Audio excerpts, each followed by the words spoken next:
Suara Nahdliyin menjadi salah satu penentu dalam pemilu pasca reformasi. Karena itu berbagai strategi pendekatan terus dilakukan Baca Pres untuk merebut simpati warga NU. Baca Pres PDI Perjuangan Ganjar Pranowo pada hari Minggu sowan ke rumah Ibunda Ketua Umum PBNU Kiai Haji Yahya Kholil Stakuf di Rembang, Jawa Tengah. Nyai Muhsinah adalah istri dari mendiang Kiai Haji Muhammad Kholil Bisri, salah satu tokoh penting NU dan Partai Kebangkitan Bangsa. Ganjar menyebut kedatangannya ini sekalian pamit di akhir masa jabatannya sebagai Gubernur Jawa Tengah. Masih di pekan yang sama, Menteri Pertahanan yang juga Baca Pres Gerindra, Prabowo Subianto dan Habib Lutfi bin Yahya terlihat akrab bertemu Presiden Joko Widodo di Istana Kepresidenan Selasa lalu. Prabowo dan Habib Lutfi menyebut mereka melaporkan persiapan Muktamar Sufi Internasional di Pekalongan ke Presiden Joko Widodo. Habib Lutfi menegaskan enggan digiring-giring ke urusan politik. Saya mengantar aja. Saya maaf ya. Saya tidak mau digiring urusan politik. Makasih. Di saat yang bersamaan, Baca Pres Partai Nasdem Anies Baswedan berkunjung ke Jawa Timur. Anies mengunjungi wilayah Tapal Kuda yang jadi basis kuat Nahdliyin di Jawa Timur. Anies menyebut wilayah Tapal Kuda punya posisi penting dan menentukan. Meski selalu diperebutkan setiap pemilu, Ketua Umum PBNU Gus Yahya selalu menegaskan Nahdlatul Ulama bukanlah alat yang bisa digunakan untuk kepentingan politik praktis. Jawaban kami sama, kami bukan partai politik, kami tidak dalam posisi untuk mengajukan calon, silahkan dipikir sendiri oleh parpol-parpol itu. Ya dukungannya dukungan apa? Wong NU ini bukan parpol. Saya itu bolak-balik sampai teriak-teriak soal ini. NU bukan parpol. NU tidak dalam posisi untuk memberikan dukungan politik. Satu-satunya yang akan dilakukan NU terkait ini adalah berusaha sekuat tenaga ikut menjaga supaya masyarakat tetap tentram. Sementara Litbang Kompas pernah memotret elektabilitas ketiga Baca Pres di kalangan pemilih NU pada bulan Mei lalu. Hasilnya, Prabowo punya elektabilitas paling tinggi, 25,8%. Ganjar di posisi kedua dengan elektabilitas 24,7% dan Anies Baswedan dengan 12,3%. Dan menjelang pemilu, ketiganya terus berupaya merebut simpati warga Nahdliyin. Tim Liputan, Kompas TV.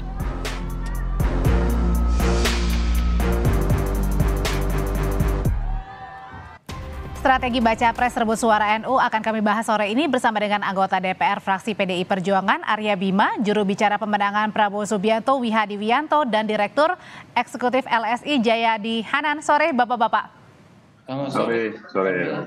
Selamat sore Mas Widadi, Wihadi, Mas sore Mas Jayadi. Selamat sore Mas Arya.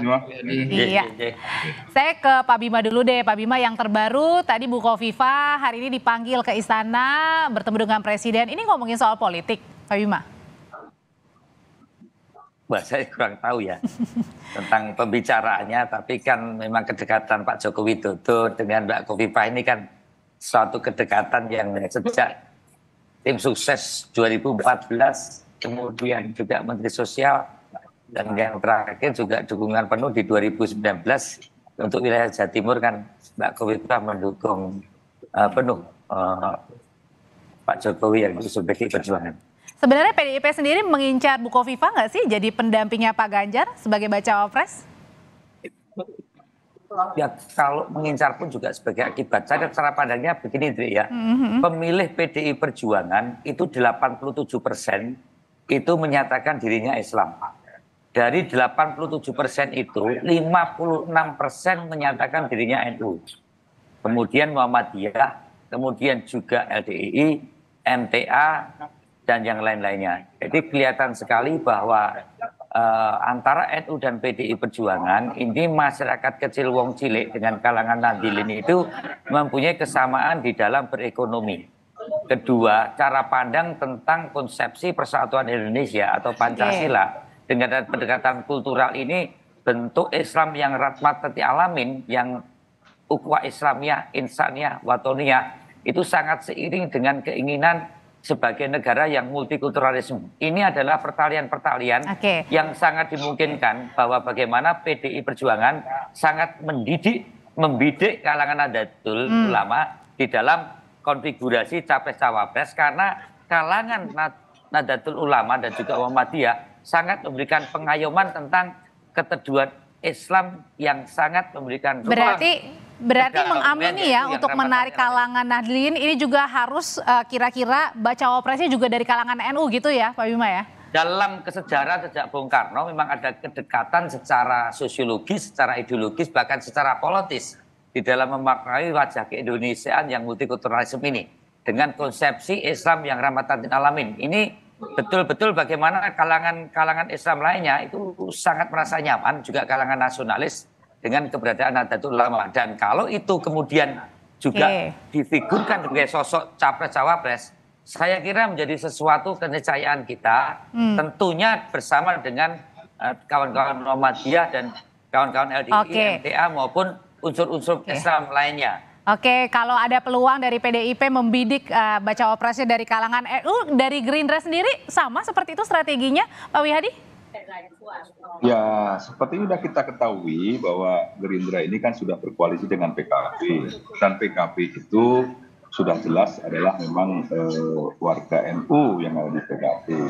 Jadi saya kira dari situ kan hubungannya sudah jelas bahwa memang bagaimanapun juga yang namanya Gerindra itu dengan NU sudah kemudian dekat, karena itu kan kunjungan Pak Prabowo kepada beberapa pondok-pondok pesantren di Jawa Timur yang merupakan notabene disitulah NU yang besar di Indonesia. Jadi saya kira hubungan antara Gerindra dengan NU sudah jelas, dan juga ini sudah terlihat dengan adanya koalisi kita dengan PKB.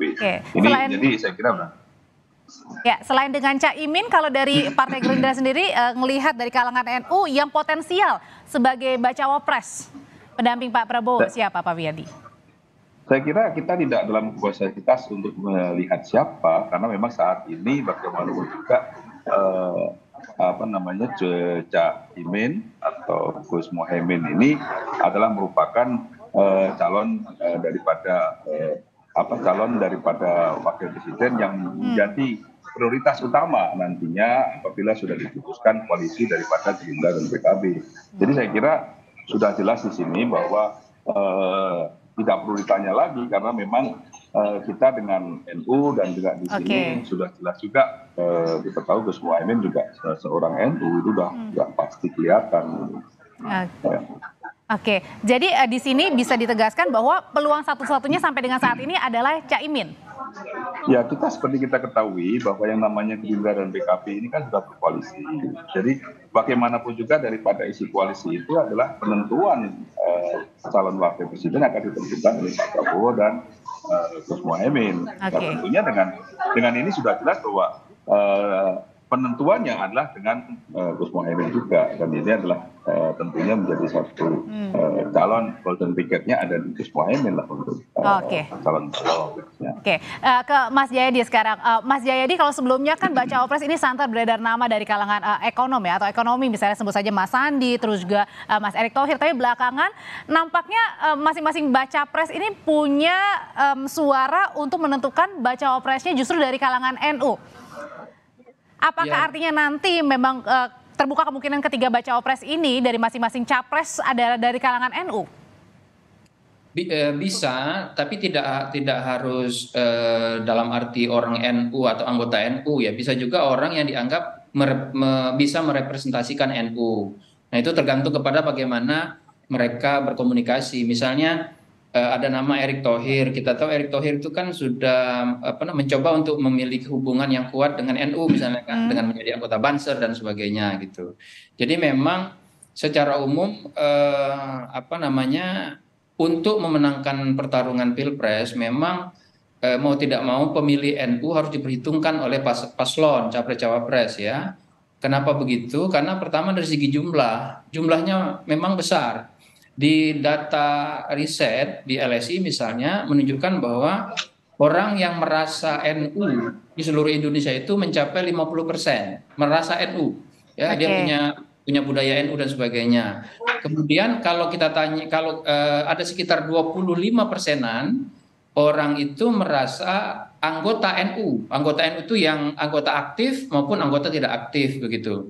Nah, para pemilih NU ini diperkirakan kalau berdasarkan hasil riset selama ini, mereka memilih dengan memperhatikan sejumlah faktor yang bisa mempengaruhi mereka. Nah, misalnya faktor-faktor yang bisa mempengaruhi pilihan warga NU itu pertama adalah pesantren.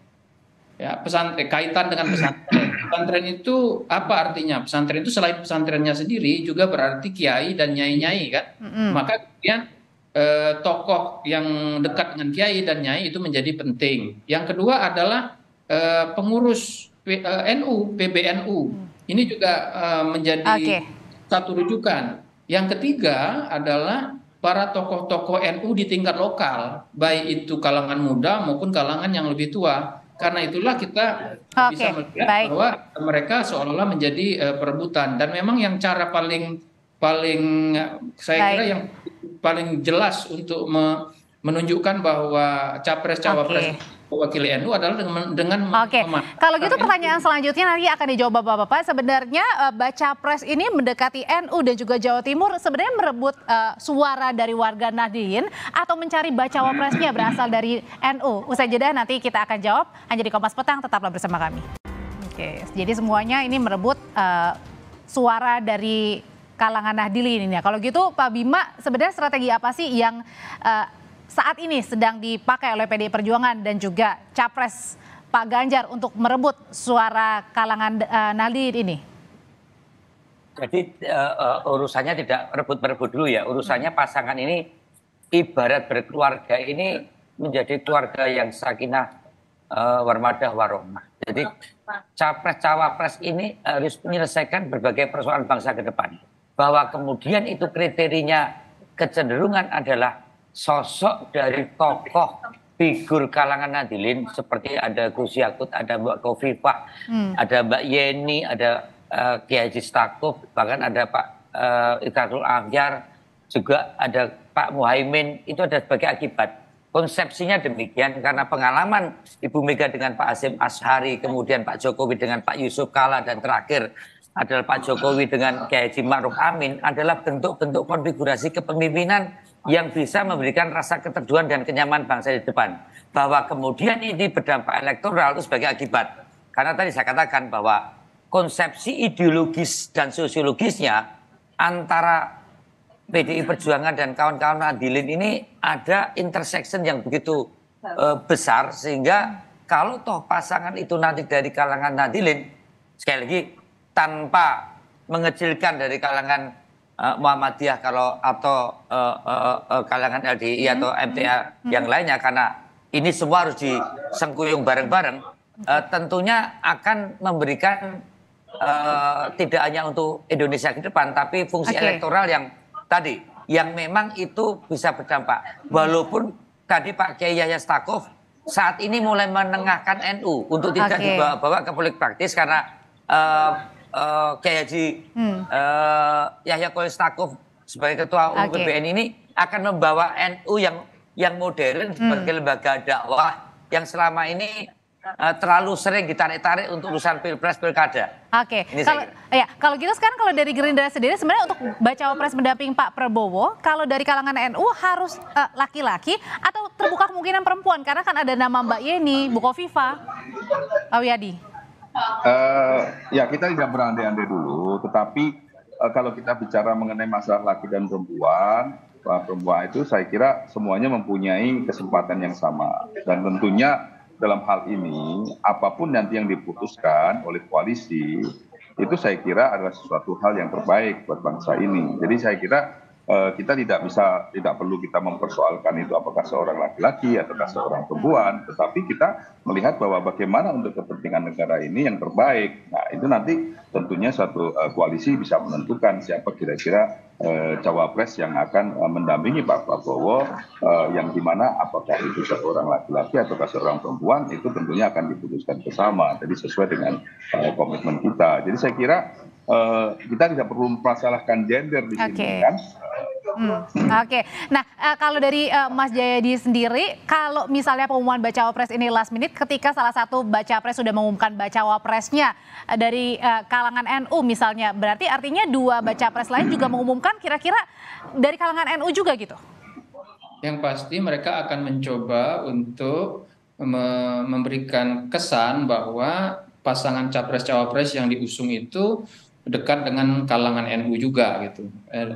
Seperti kata Mas Bimo, ya Arya Bima itu bahwa harus dekat dengan semua kalangan termasuk dengan warga NU. Dugaan saya memang tidak ada satupun capres nanti yang tidak ingin memberikan kesan itu bahwa warga NU itu menjadi salah satu perhitungan di dalam membangun pasangan capres cawapres. Memang cara termudah adalah dengan memasang atau meletakkan orang NU di capres atau cawapres. Kalau capresnya kan tiga itu katakanlah tidak ada yang disebut secara tidak bisa disebut sebagai warga NU dalam arti apalagi dalam arti struktural ya, tidak bisa disebut. Maka cawapres kemudian yang menjadi penting. Nah, kebetulan di Gerindra sudah ada Caimin. Di PDIP belum ada. Cuman saya kira PDIP kan lebih mudah untuk memasang warga NU apa enggak, karena kan PDIP tinggal cari misalnya, kalau misalnya cari Mbak Hovifah kan itu PDIP tetap bisa berlayar. Tapi kalau misalnya Gerindra misalnya mau ngambil warga NU yang lain, Pak Mahfud MD misalnya, atau Ibu Hovifah mau diambil, maka ada potensi Caiminnya tidak tetap di koalisi, sehingga itu harus jadi perhitungan juga. Jadi memasang. Jadi kalau menurut Mas Jayadi sendiri siapa pasangan yang paling pas untuk Pak Ganjar, Pak Prabowo dan Mas Anies sebagai pendamping? Kalau warga NU, saya kira Ibu Hovifah atau Mbak Yeni cocok itu sama Pak Ganjar. Dan karena Ibu Hovifah atau Mbak Yeni itu tidak punya afiliasi secara formal ke partai sekarang, maka peluang mereka lebih besar ke Ganjar tuh. Tahan dulu di situ, Mas Jayadi. Saya mau tanya ke PDIP. Nah, kandidat terkuat dua itu diterimakah kira-kira sama Bu Mega dan partai koalisi, Pak Bima? Mengerucutnya kalau disebutkan tadi Mbak Puan masih sangat terbuka. Saya tidak mungkin menyebutkan, walaupun mungkin saya mendengar beberapa kandidat yang mulai masuk kantong di seleksi Ibu Ketua Umum maupun Mbak Puan yang akan dibicarakan dengan partai pengusung, termasuk dengan Pak Ganjar dan Pak Jokowi. Tapi ada kecenderungan bahwa ada warga Nadilin yang sangat kuat kemungkinan untuk mendampingi Pak Ganjar Pranowo. Siapa Pak Bima? Dibocorkan? Dulu sudah disebut namanya oleh Mbak Puan. Siapa? Gus Yakut? Atau? Caimin. Caimin ya salah satunya, termasuk juga. Nah, kalau dari Gerindra, Mas Jayadi, siapa yang kira-kira potensial?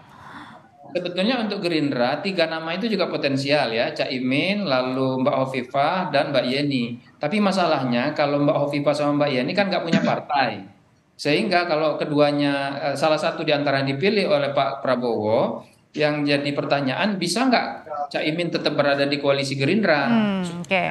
Kapalnya Pak Prabowo tetap bisa berlayar gitu loh. Karena kalau misalnya Caimin pergi, itu kapalnya Pak Prabowo bisa jadi tidak berlayar. Jadi pilihan untuk memilih, ini kalau pilihnya warga NU ya, pilihan untuk memilih warga NU itu lebih leluasa bagi PDIP dibandingkan dengan Gerindra. Kalau Gerindra itu pilihannya agak terbatas. Seperti Pak Wihadi tadi. Tapi saya mendengar juga, Mas Jayadi, tadi ada warga NU, Pak Mahfud MD termasuk potensial untuk pendamping Pak Ganjar ya. Nah, kalau dari Pak Mahfud juga termasuk, Pak Ibu Hovifah, Mbak Yeni. Tadi kan kita bicarakan karena perempuan ya. Jadi itu contohnya. Nah, kalau dari Gerindra berarti artinya yang paling mengikat hanya Caimin aja, karena tadi kalau saya pinjam kata-katanya Mas Jayadi, kalau misalnya nggak dipilih Caimin bisa jadi PKB hengkang. Ya, saya kira sudah, kalau kita kan udah jelas koalisinya dengan PKB, ya kan?